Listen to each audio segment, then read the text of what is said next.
बरसात की एक शाम बख्शीगंज गांव के दो लोग भोलू की चाय की दुकान पर बैठे हैं। उनके चेहरों से साफ दिख रहा था कि वो लोग काफी उदास है आज। चाहे ये सभी लोग मिलके भोलू की चाय 2-3 कप पी जाते हैं, वह कोई आज 1 कप चाय तक नहीं पिया। हर कोई गांव की मौजूदा समस्याओं को लेकर बहुत विचलित है। इसी बीच गांव की वर्तमान हेडमास्टर कैलाश उपाध्याय भोलू की चाय की दुकान पर आ पहुंचे।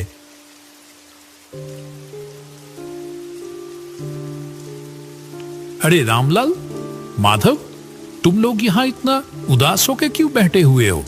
मुझे इस गांव में आए हुए इतने दिन हो गए, मैंने तो कभी तुम लोगों को इतना परेशान नहीं देखा। हमेशा हंसते मुस्कुराते हुए ही देखा है, लेकिन आज अचानक क्या हुआ?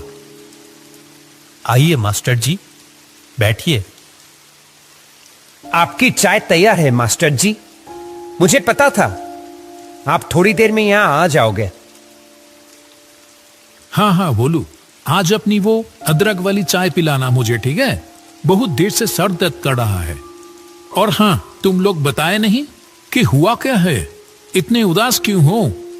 असल में क्या है ना मास्टर जी, हम सभी लोगों का आज मन बहुत उदास है। क्यों? क्या हुआ?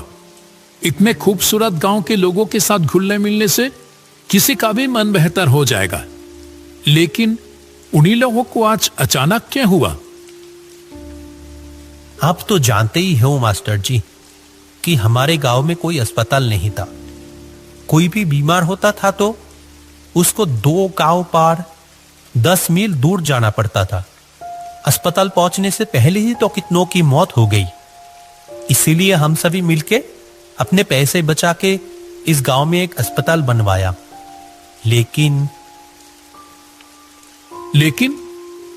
क्या? हमारी सारी बचत खत्म हो गई। अस्पताल तो तैयार है, पर बिस्तर तो खरीदना बाकी रह गए। हमारे पास तो और पैसे नहीं बचे। अब क्या होगा? ओह, ऐसी बात है। मेरे पास कुछ पैसे तो थे, पर वो तो मेरी बेटी की शादी में खर्च हो गए हैं। लेकिन हाँ, इच्छापुर गांव में मेरी पुश्तैनी जमीन है एक। अगर उसे बेच दिया तो जो पैसा आएगा, उम्मीद है उससे अस्पताल का बेड हो जाएगा। क्या कहते हो? ये आप क्या कह रहे हैं मास्टर जी? आप अपनी पुश्तैनी जमीन बेच देंगे? मेरे तो बस ये 1 साल की नौकरी बची है। मैंने तो मन बना लिया, जो प्यार यहां मिल रहा है, मैं तो बाकी की जिंदगी यही गुजारूंगा तुम लोगों के साथ। क्यों, नहीं रखोगे क्या? वैसे भी ये तो बड़ा ही पुण्य का काम है। भगवान ऐसे अवसर बार बार नहीं देते। रामलाल, माधव और भोलू की आंखों में जैसे आंसू आ गया हो। तीनों ने हाथ जोड़कर कैलाश मास्टर का शुक्रिया अदा किया। अरे अरे, ये क्या कर रहे हो? अच्छा सुनो, हम लोग कल ही निकल जाएंगे। काफी समय से कुछ लोग मुझसे वो जमीन खरीदना चाहते थे। देखते हैं, अगर इस बार बात हुई तो उनको ही बेच देंगे।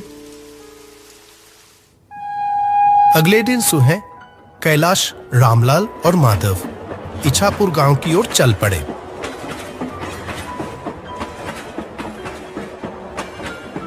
जब वह ट्रेन में थे, बाहर बहुत जोर से बारिश हो रही थी। आसमान काले बादलों से ढका हुआ था और हवा भी बहुत तेज चल रही थी। ये बारिश तो रुकने की नाम ही नहीं ले रही है। मैं भी तो वही सोच रहा हूं, इतनी बारिश में जाएंगे कैसे? वहां एक नदी भी तो पार करनी होगी। आपका गांव क्या स्टेशन से बहुत दूर है?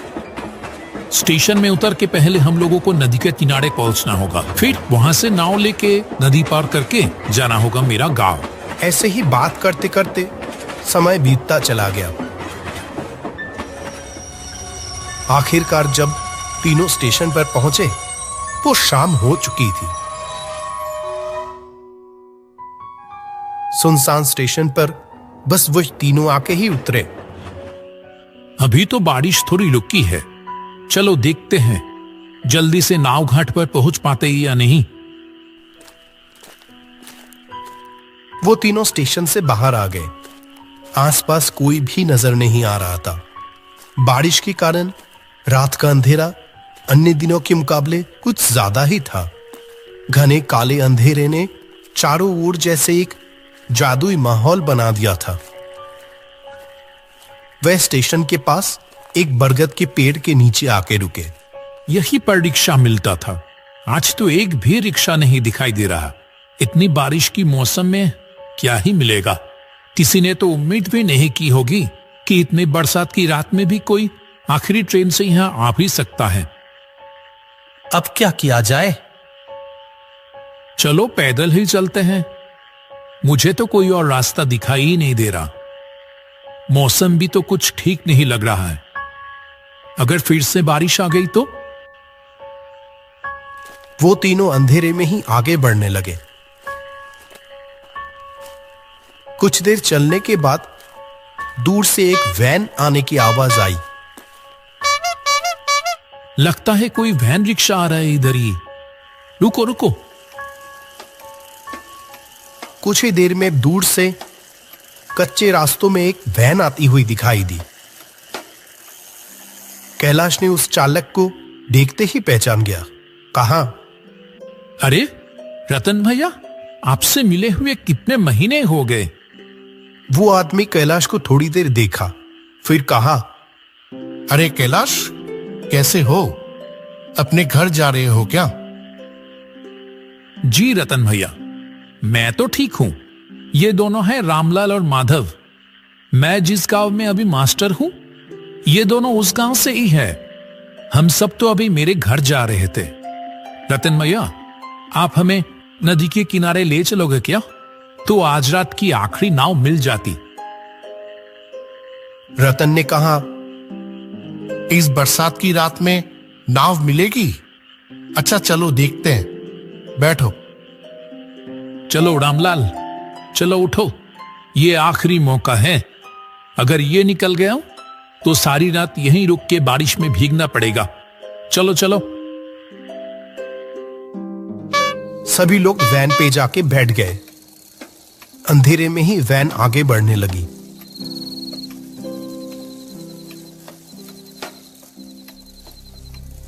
कुछ देर बाद कैलाश ने रतन से पूछा, आपकी तो इतनी उम्र हो गई रतन भैया, फिर भी आप अभी भी वैन चलाते हो? आपको तकलीफ नहीं होता? तकलीफ? हाँ, होता था पहले, अब नहीं होता है। पहले होता था, अब नहीं होता है। इसका क्या मतलब है? वो कुछ नहीं। तुम तो बहुत दिनों बाद इछापुर गांव आए हो। हम लोगों को तो भूल ही गए हो तुम। नहीं नहीं, ऐसी बात नहीं है रतन भैया। दरअसल काम के सिलसिले में मैं अभी जहां रहता हूं, वहां से आमतौर पे आना जाना हो नहीं पाता है। आज भी तो एक जरूरी काम से ही आया हूं। गांव में मेरे बाप दादा की जो जमीन है ना, उसे ही बेचने आया हूं। बेच दोगे? क्यों, क्या हो गया? कोई मुसीबत? हाँ, मुसीबत तो है।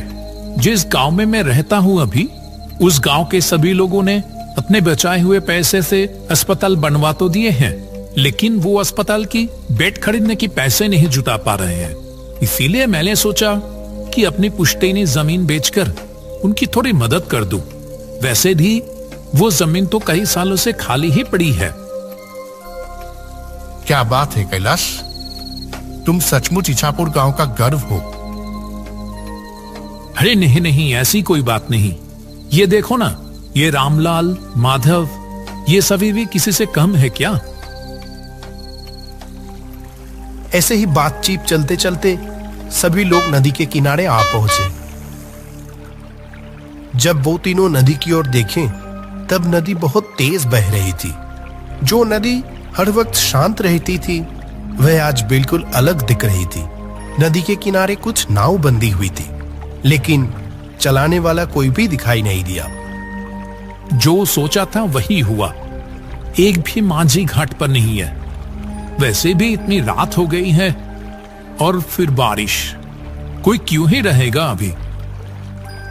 ये तो बड़ी मुसीबत हो गई मास्टर जी। आज रात बारिश में भीगकर ही गुजारना पड़ेगा लगता है। अब क्या होगा मास्टर जी? आसमान का हाल देखा आपने?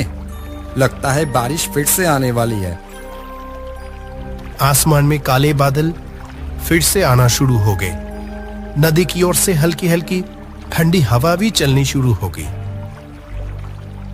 रतन भी उन लोगों के साथ वहीं खड़ा था। जब वो तीनों बात कर रहे थे तभी उसने कहा, अगर आप लोग बुरा ना मानो तो मैं एक बात कहूं। आप ऐसे क्यों बोल रहे हो रतन भैया? बोलिए ना, क्या कहना चाहते हैं? लगता है थोड़ी ही देर में बारिश फिर से शुरू होगी और अभी तो कोई माझी भी नहीं है घाट पर जो नाव से अपनी घर जा सकोगे। उसके बजाय एक काम करो, वो देखो सामने ही मेरा घर है। सब लोग वही चलो, आज की रात वही गुजार लेना। हाँ, सही कह रहे हो आप। इससे पहले भी तो कितनी बार आपकी गाड़ी में स्टेशन गया हूं आपको आपकी घर से बुला के। क्यों रामलाल, माधव, और तो कोई रास्ता नहीं दिख रही है। आज की रात वही गुजार लें। रतन भैया आज हमारा कितना बड़ा उपकार किया है, क्या बताओ। हाँ, माधव ने सही कहा। हम रतन भैया के घर पे ही चलते हैं, नहीं तो इस बरसात की रात में बड़ी मुसीबत में पड़ जाएंगे। सभी लोग मिलके रतन की घर की ओर बढ़ने लगे। जैसे वो घर के अंदर घुसा, एक अजीब सी बदबू आने लगी अंदर से, मानो बहुत दिनों बाद कोई इस घर को खोल रहा हो। रतन भैया, घर के अंदर इतनी बदबू क्यों? ये फर्श भी कैसा भीगा भीगा सा लग रहा है। असल में ये घर तो आधी समय बंद ही पड़ा रहता है। मैं तो अपनी गाड़ी लेकर बाहर ही रहता हूं और पानी शायद खिड़की से अंदर आया होगा। कमरे की कोने में एक टूटी खुली हुई खिड़की से हल्की सी रोशनी आ रही थी। घर में खाना तो कुछ नहीं है। मैं तो आप लोगों के लिए खाने का इंतजाम ही नहीं कर पाया। आप उसकी चिंता मत करो। इतनी खराब मौसम में रात को रहने के लिए जगह मिल गई, इससे ज्यादा और क्या चाहिए। अगर आप नहीं होते तो आज रात हम लोग कैसे बिताते, भगवान ही जाने। अरे ऐसी कोई बात नहीं है, ठीक है, आप लोग सो जाओ। और आप कहां रहोगे? मैं बाहर सो जाऊंगा, कोई परेशानी नहीं होगी। क्यों, आप हम लोगों के साथ सो जाओ ना। नहीं नहीं, मुझे कोई दिक्कत नहीं होगी। ये बोल के रतन बाहर चला गया और वो तीनों जमीन पर चटाई बिछाकर लेट गए। तब गहरी रात, अचानक कैलाश की नींद खुल गई।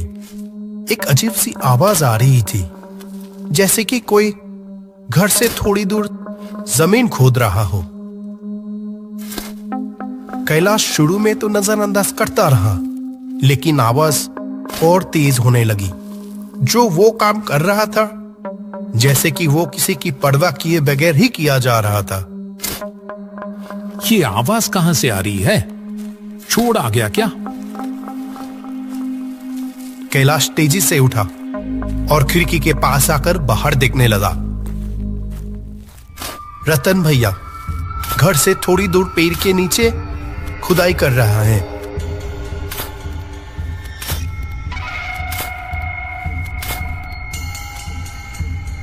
माधव, रामलाल, उठो, जल्दी उठो। मुझे यहां कुछ ठीक नहीं लग रहा है। रामलाल और माधव दोनों नींद से जाग गए। कैलाश ने दोनों को खिड़की के पास बुलाया। अरे, रतन भैया कहां गया? अभी तो यहीं पर थे।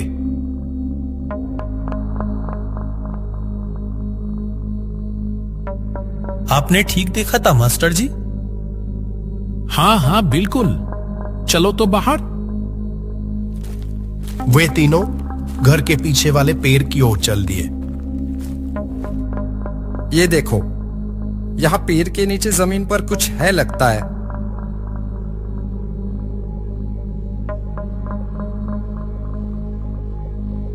मैंने रतन भैया को यही देखा था, लगता है मानो जैसे कि वो चाह रहे थे कि मैं नींद से उठकर ये देखूं। देख तो रामलाल, क्या है वहां?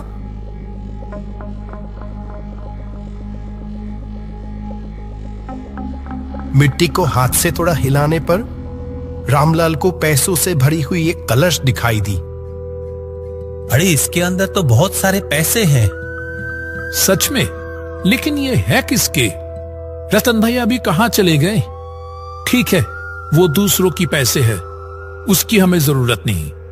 वो जैसे था उसको वैसे ही रख दो अच्छे से और चले आओ वहां से। ठीक उसी वक्त वो पेड़ जैसे हिल उठे। तीनों ने ऊपर देखा तो वहां लंबे पैरों वाला एक भयानक चेहरा बैठा हुआ था।